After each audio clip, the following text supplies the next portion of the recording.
Shalom, selamat pagi Bapak Ibu Saudara yang dikasihi Tuhan. Kita jumpa kembali dalam Mana Rema pagi ini. Sebelumnya kita akan berdoa terlebih dahulu. Bapak mengucap syukur buat kesempatan kami masih boleh mendengar kebenaran firman-Mu yang terus mengingatkan dan mengarahkan kami dalam jalan dan kehendak Tuhan. Urapi hamba-Mu, urapi semua yang mendengar. Biar kebenaran ini menjadi berkat baik bagi yang menyampaikan maupun yang mendengar. Terima kasih, dalam nama Tuhan Yesus kami sudah berdoa. Haleluya. Amin. Shalom, selamat pagi Bapak Ibu Saudara yang dikasihi Tuhan. Pagi ini kita jumpa pada renungan Mana Rema yang saya beri tema atau judul tergantung tanahnya. Matius 13 ayat yang ke-8. Matius 13 ayat yang ke-8. Dan sebagian jatuh di tanah yang baik lalu berbuah. Ada yang 100 kali lipat, ada yang 60 kali lipat, ada yang 30 kali lipat. Bapak Ibu Saudara sekalian, dalam sebuah benih itu terkandung potensi yang luar biasa. Dari benih yang sangat kecil akhirnya bertumbuh menjadi pohon yang besar, bahkan akhirnya berbuah. Dari buah itulah benih-benih berikutnya dihasilkan.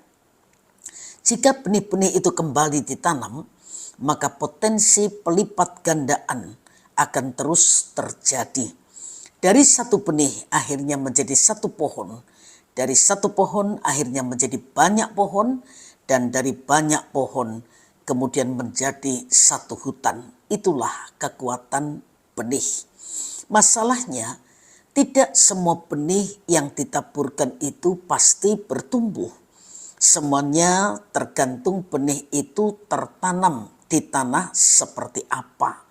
Jika benih itu jatuh di pinggir jalan, jika benih itu jatuh di tanah yang berbatu-batu, atau benih itu jatuh di tanah yang kondisinya jelek, benih itu tidak akan bertumbuh dengan baik. Bahkan beberapa saat atau waktu kemudian benih itu akan mati. Seunggul apapun benih yang ditaburkan, kalau tanahnya jelek tidak akan menghasilkan buah. Potensi kita bertumbuh atau tidak tergantung seperti apa tanah atau komunitas kita. Tuhan Yesus memberi perumpamaan tentang benih di tangan penabur untuk menunjukkan dua hal. Yang pertama, benih itu punya potensi untuk bertumbuh dan berbuah berkali-kali lipat. Kedua, benih itu bisa bertumbuh atau tidak ditentukan oleh seperti apa tanah yang menerimanya.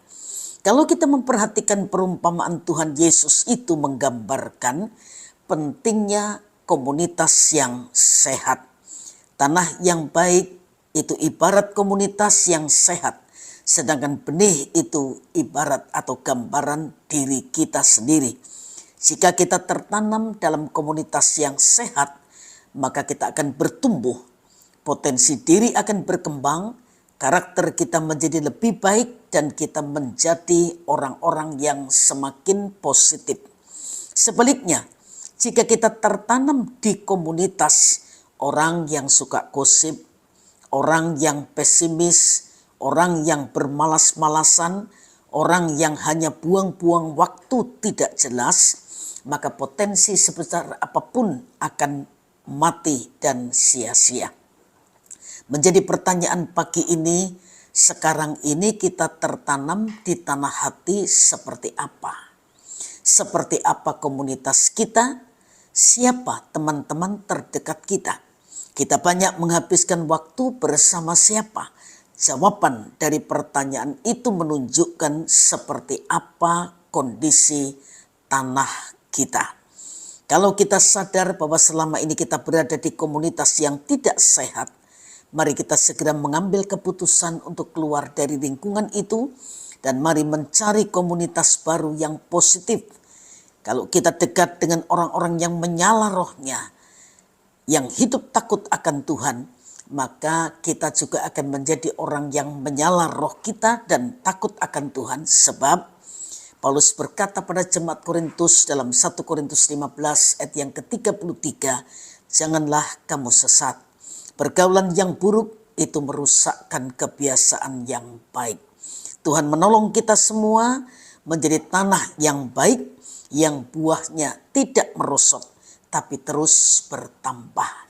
Saya berkata buahnya tidak merosot, karena Injil Matius berkata tentang penabur, hasilnya 100 kali lipat, 60 kali lipat, 30 kali lipat. Markus mencatat lebih bagus. Mula-mula memang cuma sedikit, 30 kali lipat. Kemudian naik menjadi 60 kali lipat, kemudian menjadi 100 kali lipat.